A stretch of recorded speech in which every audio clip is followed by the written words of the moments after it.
आज जो प्रसंग आम प्रमुख वाक्य आलोचना करवा आलोच्य प्रसंग हूँ प्रार्थनार सूत्र। प्रार्थनार सूत्र आम केमिति प्रार्थना करवा गोटे छोटिया सूत्र कहवाई चाहे जहाँ बाइबल अच्छी प्रार्थनार सूत्र। प्रथम विषय माथ्यू तार 6 पर्व 9 पद लिखा जाउछि अतएव तुमे माने एही प्रकार प्रार्थना करो हे आम्भ मानक स्वर्गस्थ पिता तुम नाम पवित्र बोली मान्य हो। प्रथम विषय कहा निकट प्रार्थना करेंगे पिता निकट प्रार्थना करेंगे। आमर प्रार्थना कहा निकट आड्रेस क्या करवा दरकार आम पिता कति लिखा जाउछि एही प्रकार प्रार्थना करो हे आम्भ मानक स्वर्गस्थ पिता माने प्रार्थना कौन करेंगे पिता निकट प्रार्थना करेंगे। पिता निकट प्रार्थना करेंगे आमर प्रार्थना सब कहा निकट को हेबा दरकार पिता निकट को प्रार्थना कर। प्रथम सूत्र आम कौन करवा प्रार्थना करवा हे आम मान स्वर्गस्थ पिता। अनेक लोग जानती नहीं से जीशु को मागंती जीशु बापा जीशु बापा जीशु बापा तुम निकट प्रार्थना करुच्ची। जीशु आमर बापा नुहंती जीशु आमर बापा नुहंती भाई बड़ हेले भी से बापा हुंती नहीं बापा जड़े अच्छा तेणु जीशु कौन कहते केमती प्रार्थना करिबो हे आम मानकर स्वर्गस्थ पिता प्रार्थना कर हे आम मान स्वर्गस्थ पिता पिता निकट किंतु आम जीशु को नाम रे मांगिबा। प्रार्थना सूत्र कौन पिता निकट रे जीशु को नाम रे जीशु को नाम रे तेणु आम प्रार्थना शास्त्र कहूँ जीशु को नाम रे मागिली पिता आमेन। जोहन 16 पर्व 23 पद से दिन तुम्हें माने मते किछि पचारिबो नाही सत्य सत्य मु तुमन कहूछि जदि तुम्हें माने पिता को किछि मागिबो तेबे मो नाम रे से तुम मान को ताहा देबे। कौन करिबे मो नाम रे मागिबो काहा को मागिबो पिता को मागिबो पिता को निकट रे मो नाम रे मागिबो। तो द्वितीय विषय कौन करबा अछि पिता को निकट रे मागिबा किंतु जीशु को नाम रे मागिबा।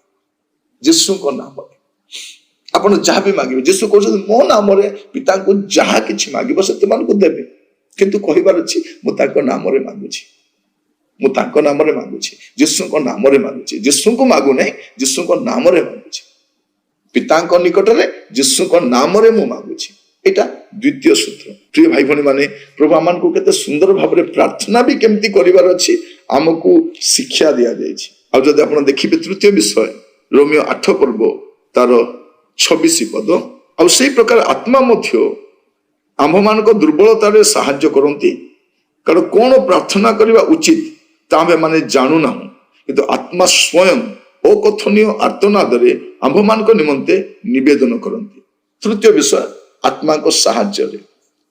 प्रथम विषय पिता निकट रे जीशु को नाम रे आत्मा को साहाय्य रे आमे प्रार्थना करबा। एटा होची प्रार्थना सूत्र। आपण को पिला मान को मध्य आपण से प्रकार सिखांतु। आपण देखिबे अनेक मंडली रे वयोज्येष्ठ लोक माने मध्य प्रार्थना करबा समय जीशु बापा कहते जीशु बापा कहते आ शेष रे जीशु को नाम रे मागिले आमे।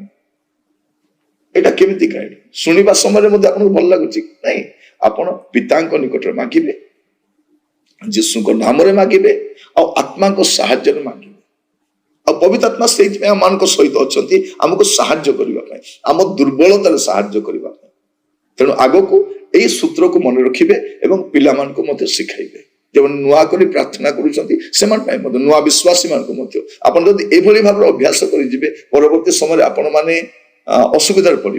ये प्रभु जीशु शिखाऊँ केमती मागिब प्रार्थना करने समय यहीपरि प्रार्थना कर कौन प्रार्थना पिता नाम रे मागिबे माने पिता को निकट रे मागिबे और जीशु को नाम रे मागिबे। जीशु को नाम आम कहा निकट रे मागुछु पिता को निकट रे मागुछु। हमर ओली गुडा को हमर जते प्रार्थना निवेदन कहा निकट रे पिता को निकट रे किंतु कहा नाम रे जीशु को नाम रे और पवित्र आत्मा को साहाय्य रे।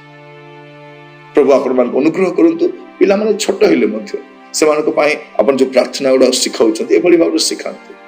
से पाठ पढ़ा पूर्व प्रार्थना करने शिखातु स्कूल जीवा पूर्व प्रार्थना कर शिखातु खाइबा समय प्रार्थना करने शिखातु शोइबा समय प्रार्थना कर शिखातु कौन से नूतन वस्तु किणी आनिले प्रार्थना सहित व्यवहार कर शिखातु जब आम पिला माने छोटे बेलू प्रार्थना करने शिखे। मु अनेक को देखी अनेक माँ मान को छुआ मान को खाइबा को देवा पूर्व निजे प्रार्थना करके खाइबा को दियंती पिला मान कहती बाबूरे झील मुझे कहवा समय मस्त पाली करी केते सुंदर भाव आम शिखाऊ पिला ହଠାତ୍ ଖାଇବାକୁ ଦିଅନ୍ତୁନି, ପ୍ରାର୍ଥନା କରି ଖାଇବାକୁ ଦିଅନ୍ତୁ।